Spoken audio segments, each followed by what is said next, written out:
The Panama Papers looks set to be the largest tax scandal in history, making headlines and conversation all around the world. So what exactly is the hoo-ha about? Panama Paper reveals a number of rich and famous individuals, and they bring them to the limelight. Who exactly are these people who managed to park away so much money over the years from the prying eyes of the rest of the world?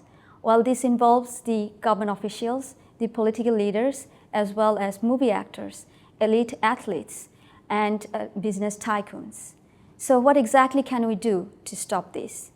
Panama Paper is a classic example how it gives a perfect picture and showing how the different and various stakeholders in the society contributed masterminding one of the world's largest corruption strategy. In a nutshell, the weak law enforcement as well as the veil of secrecy that propagated and proliferated a culture of corruption and tax circumvention.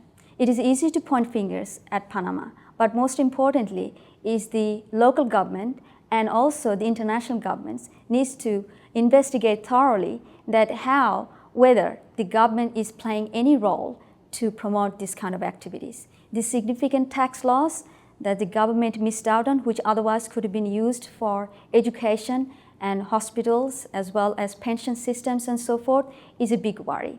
In fact, no one really knows till to date is how much each of those countries is being missed out in terms of tax revenues as a result of tax minimization and tax evasion.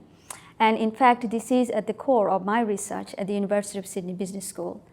It is vital for the government to know the magnitude of tax revenues so that they can design appropriate penalty. And also, it will enable them to update the outdated tax laws as well as the business laws and the corporation laws, the international tax treaty laws, and the foreign direct investment laws.